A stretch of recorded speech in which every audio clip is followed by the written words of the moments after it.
Tippu Tib is a well-known, rich, and powerful former slave trader, who was a major figure in the trans-Saharan slave trade. In the late 1800s, he came across a man named Alfred Swann, a British government official who had come to Africa for the express purpose of stopping the slave trade. The following quote is from Swann's book, Fighting the Slave Hunters in Central Africa. It is a conversation or argument between Swann and Tib on morality and the slave trade. It is seldom that a Mohammedan takes sides against his co-religionists in favor of Christians, and it was the more remarkable if we remember that none of us had any special claim on their protection. Neither could blame have rested on these men, had the plot been successful, as they were both hundreds of miles distant at the time. Tippu Tib arrived and sent a messenger inviting me to meet him for a talk. I found him bursting with indignation on account of a letter he had received from officials at Zanzibar, requiring his presence at the courts to defend himself in an action brought against him by Henry Morton Stanley for damages. Pointing to the letter, he indignantly exclaimed, "Look at that! It is a note ordering me to be at the coast in 2 months. Stanley accuses me of hindering him on his journey to find Emin Pasha, and alleges that this was the cause of Bartholet's death. If I had wished to stop him, I should not have played with the matter by sending 400 men instead of 600, as per contract. I should have killed him years ago. I do not simply hinder, I destroy. If I assist, it is at all costs." Extending his hands, and counting his fingers, he added, "Who helped Cameron, speak, Livingston? Who sent Gleer up from the Congo to Sweden? Who saved your life, and those of all your party? Was it not me? Have I attempted to hinder any missionaries, although they are not of my religion and hate my business of catching slaves? Tell me, is there a single European traveler who can honestly say I was not his friend?" I assured him that all had spoken of his kindness and help.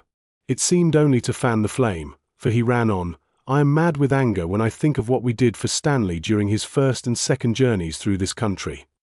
In order to make a big work out of nothing, he went up the Congo to find Emin Pasha.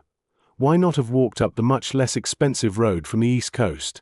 He came to Zanzibar and begged me to go round the Cape with him, and to bring my people, all expenses to be paid by himself. I did not desire to go, choosing rather to walk, as I have always done, and to transact business as I passed my various depots. But he would take no denial, so, out of courtesy, I accompanied him. He needed my assistance to obtain porters, and, because only 200 out of the 600 men I sent ran away, I am accused of wanting to hinder him. Do they not desert from all Europeans as well as from Arabs? The truth is, your countrymen are criticizing his work and the loss of Bartholet, and he is wanting to blame me. Bartholet lost his life through bad temper. It was entirely his own fault. I was hundreds of miles distant, and lost money through the cannibal porters running away. I cannot understand Stanley. Without my help he could never have gone down the Congo, and no sooner did he reach Europe than he claimed all my country. Surely your people must be unjust." As he finished this outburst, I quietly replied, "Stanley has been talking into one ear of Europeans, now you go and speak in the other. They will listen to you, for we are accustomed to weigh both sides of a question and love justice." "Do you?" he passionately exclaimed. "Then look here, how did you get India?" "We fought for it." "Then what you fight for, and win, belongs to you by right of conquest." "Yes. That is European law. So it is with us Arabs. Have we ever tried to rob you of India? I may ask you, in reply, do these pagans try to rob you of Ujiji? The jackal cannot rob the lion. Very well, then. I came here as a young man, fought these natives and subdued them, losing both friends and treasure in the struggle. Is it not therefore mine by both your law and ours? It is only yours so long as you govern and use it properly." I had touched a sore point, for he rose up and demanded, "Who is to be my judge?" I knew he had to hear his doom sooner or later, so, with perhaps more emphasis than usual, I exclaimed, "Europe." We had got down to bedrock at last. "Aha!" he replied, whilst a sickly smile played across his face as if badly wounded. "Now you speak the truth. Do not let us talk of justice. People are only just when it pays. The white man is stronger than I am. They will eat my possessions as I ate those of the pagans, and," here he paused. Fixing my eyes on his, I asked, "Well, and what?" "Someone will eat up yours." Continuing, he said, "I see clouds in the sky. The thunder is near. I am going." I was listening to the capitulation of Central Africa's greatest manhunter. His flag was being hauled down. What were the trifling inconveniences of my past life compared with the intense satisfaction of being present, the only white man present, at this great Sudan? Tell Europe Stanley lies, and tell them also, if they love justice, as you say, to compensate me for stealing my country. I remained silent, in order to let the great man cool down. Noticing this, he asked, "Have you nothing to say to my arguments?"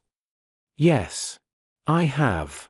It is this, and I know you are strong and wise enough to hear it without being angry with me.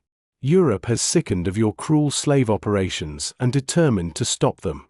That's the cloud you see in the sky, from which the rain is already falling at the coast." It was not a time for smooth words. This terrible manhunter was at bay. Pitted against him were the forces of civilization, and wheels which have ground all tyrants were slowly crushing him. Yet he was strong enough in his humiliation to allow a single ambassador of freedom to pronounce his doom without cutting him down with the long keen sword which lay on the couch by his side. "It seems to me," he said, "that Europe does not like something I do, and therefore is determined to ruin me. Is that it?" "Yes. If you do not abandon your trade. You Europeans do many things I abominate, such as eating swine's flesh, but you never saw an Arab try to destroy your farmyards on account of his aversion to your practices." "No, I have not. But there is a vast difference between pigs and men, and if you will permit me, I will ask you some questions." "Certainly," he replied, "anything you choose." "Well, then do you believe in one God?" "Yes. So do all Mohammedans, but you say there are three. Do you believe your God created everything?" "Yes." "Am I correct in saying you accept everything he does as, beyond all question, good?" "Most decidedly I do." "Do you believe in Shetani, meaning the devil?" "Yes." "Did God, or the devil, make these pagans?" "God." "And yet every day you deliberately destroy his good work, by catching and killing slaves. Has God made a mistake by creating them and asked you to rectify his error?" "They would not acknowledge him," was his reply, "and therefore have forfeited his protection." "Then if your son becomes undutiful to you, does it give me license to blow out his brains? Is that Arab justice?" "Abraham, Isaac, and Jacob made many slaves, and God did not punish them," was his final reply, and I saw he desired to close the argument. There was something extremely fascinating in this face-to-face encounter, 800 miles from British protection, on the shores of Tanganyika. Wealth, power, intelligence, ambition, and cruelty sat represented in that one figure on the sofa.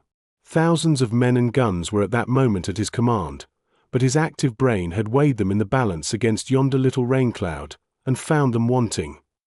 Conscious that enough had been said, I rose to depart, asking, "When do you leave for the coast?" "Next Thursday," he quickly replied. Buriani, meaning forgive and forget. By his own decision he left the interior, never lifting his hand against the white man, and doing his utmost to persuade his partner to follow his example. It has been popularly supposed that he was a kind of political prisoner at Zanzibar. This is not correct. He had no desire to return. I always paid him a visit when passing Zanzibar. The last time we parted, and shortly before he died, he gave me an autographed copy of a brief history of his life. It would perhaps have been putting into practice that justice which I never ceased to hold before him as our standard if, when he died, some of our great geographical societies in Europe had acknowledged how much they were indebted to Tippu Tib for allowing explorers to travel where he was in power, collecting valuable scientific data. As it was, all I have noticed was the announcement of the death of that notorious slaver. End quote. Thanks for watching.